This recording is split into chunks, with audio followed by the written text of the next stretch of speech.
పల్లవి ప్రశాంత్ తెలుగు రాష్ట్రాల్లో ప్రస్తుతం బాగా వినిపిస్తున్న పేరు. బిగ్ బాస్ తెలుగు సీజన్ 7లో విన్నర్గా నిలిచిన పల్లవి ప్రశాంత్ ట్రోఫీని అందుకున్నారు. దీంతో ఎక్కడ చూసినా ఆయన పేరే వినిపిస్తుందన్న సంగతి తెలిసిందే. బిగ్ బాస్ సీజన్ ముగిసిన తర్వాత రన్నర్గా నిలిచిన అమర్దీప్ కారుతో పాటు ఇతర కంటెస్టెంట్స్ కార్లపై దాడులు జరిగాయి. పల్లవి ప్రశాంత్ అభిమానులమంటూ కొన్ని అల్లరి మూకలు దుర్భాషలాడుతూ కార్లపై విరుచుకుపడ్డారు.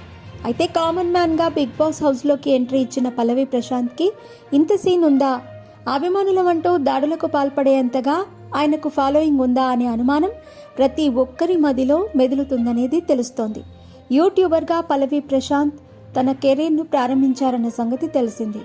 వ్యవసాయం పద్ధతులతో పాటు రైతు కష్టాలపై పలు వీడియోలను నెటిజన్లతో పంచుకుంటూ రైతు బిడ్డగా పల్లవి ప్రశాంత్ పేరుగాంచారు.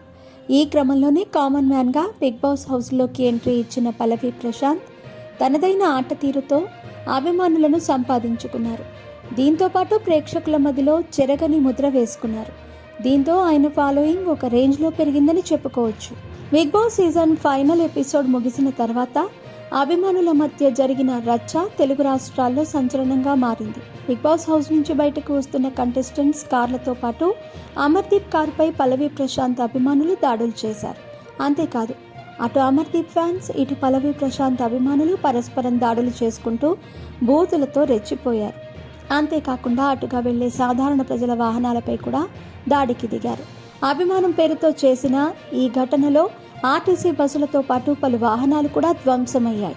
ఈ క్రమంలోనే వీళ్ల రచ్చను కంట్రోల్ చేయడానికి రంగప్రవేశం చేసిన పోలీసులు లాఠీచార్జ్ చేయడంతో పరిస్థితి అదుపులోకి వచ్చింది. అనంతరం అమర్దీప్, పల్లవి ప్రశాంత్ ఫ్యాన్స్పై కూడా కేసులు నమోదు చేశారు.